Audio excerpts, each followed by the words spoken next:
Hey guys, welcome back to my channel. Welcome back to Behind the Yellow Door. So yeah, just like the title says, have you ever done something for somebody and then when you needed their help for something, they weren't there for you? It happened to me many times. Um, Let me give you a story about what happened to me before I came to Arizona. At the time, I was living in Oregon, and I had this. There was this.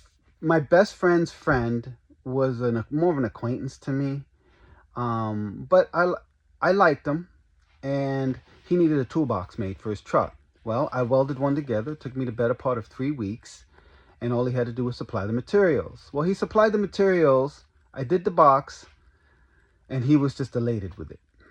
It took me a lot of time, a lot of man hours, a lot of skill to get this customized box done for his truck. Well, later, I think maybe a year, several months later, I was going to move to Arizona. I needed his help to do a little work on my house because I was in Arizona and couldn't do it myself. He happened to have a contractor's license, and the new buyers wanted a contractor to do the work with a license. Well, he never came through for me.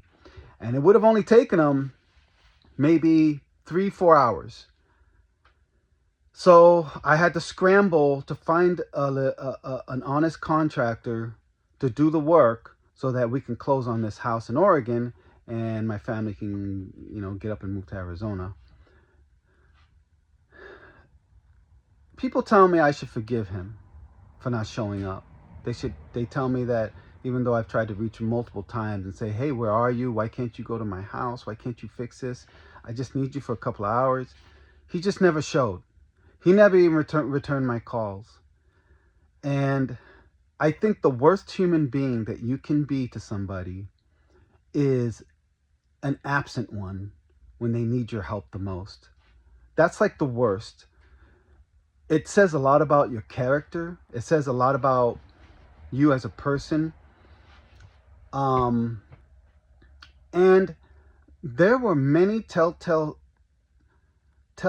signs of what his true character was like when I was around him in the past.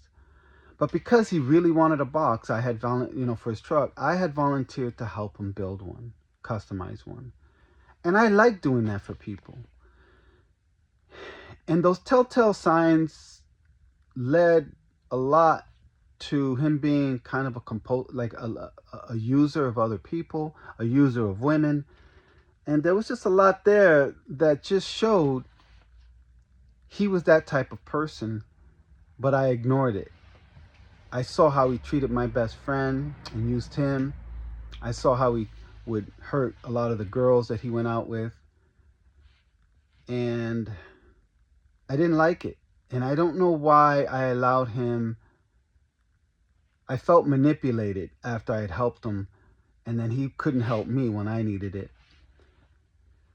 Now, I've had people tell me I should just forget about it and forgive him. And I'm saying, I listened to Billy Graham this morning. And Billy Graham said in his speech, he's a Christian, I think, or Catholic. I don't know, but he was talking in one of these YouTube videos, and he said, you don't forgive people because you want them to feel better that you forgave them. You forgive people so that whatever weight that you're bearing is off of you. Whatever you're feeling has been eliminated. And I thought that was so profound, to forgive somebody because of that. This person will never be the good person that I think he should be, and his character will never be the way it should be. But isn't that, I guess, the reason why Jesus died for all of us? Because we all have those flaws in us. And so I'm just going to say, I forgive you who screwed me over. But remember, it's not you I'm forgiving. It's this weight that I bear on my shoulders so that I can live free from what you've done to me and many others like me. So that's my question to you guys. In the workplace, was there ever somebody that really wronged you to the point of just making you seethe with hate toward them? Have you ever wanted to, like, are you the type to defend yourself as soon as someone says something? Or are you the type to walk away from a situation and just let it harbor over the course of your life when someone has wronged you? In the workplace, there are a lot of mean people. There are some good people, but there are a lot of mean people. Some of those people just don't know how to treat others. So you got to ask yourself, am I going to work for me, or am I going to work for others? Am I going to let what other people say to me mess up my day? I find it very, like, when I had my first school bus driver job with the company I was with, I got really used to the people there, that I was able to be very animated, very colorful, very outgoing. And I still am very outgoing, but I've come to a point now where I'm more reserved in my speech in the workplace, because you just feel it, right? You know how you can be like and what you shouldn't be like. Of course, you got those drivers that have no filter at all, and they say whatever they say, and but I don't want to get mad at people. I don't want to give people an opportunity to say something to me, and then I feel I've got to stand my ground and mince words with them. So for me, going to a job, doing my job, and then going home at the end of the day, leaving everything else behind, works for now.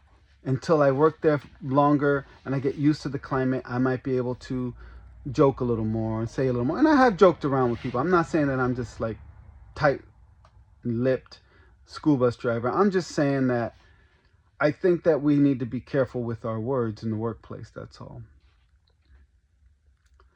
And that if you say something to someone, it's okay to say sorry if you feel what you said to them was wrong. And if someone has said something wrong to you, it's okay to accept, which, by the way, had happened to me in one of my school bus driving jobs, where this lady, long story short, she was mad at several drivers, but I happened to be the one that she felt she could corner and berate in front of my boss. And the next day she came back and said sorry. So that says a lot about her character. I took it well when it happened, the berating. I told her I didn't know that what she was saying to me was the way that it was. It's just I don't want to get into the story right now. But like I said, the next day she apologized. As school bus drivers, a lot of us are at the age where we've seen a lot, right? Late 50s, early 60s, 70s, even some of us are in our 80s. And I observe a lot more now. Like I'll sit back and I'll look more at people's interactions, what they say to others, and then I'll feel that person out. And in fact, the other day I was sitting at the table in the lunch area, and I don't like sitting in the lunch area here much, but I was sitting at the table, and this guy walks in and he starts talking to another driver. There's two other drivers, and the guy that walks in, you could tell he's saying this stuff to these other two drivers to make himself look good, but he's actually trying to insult them. And they're going back and forth like children, all three of them. And I'm sitting there and I'm shaking my head and I'm going, like, the amount of energy that some people put out to make themselves look better than you is astounding. Imagine if they would have put that same amount of energy in uplifting you and making you feel good about yourself. What a much better work environment that we could work in. Anyway, blah blah blah. I'm talking a lot. All for now. Thank you for watching. Please subscribe. Please like. If you like the videos I'm putting up, it helps the algorithm move forward. And so have a great rest of your day. We'll see you in the next video.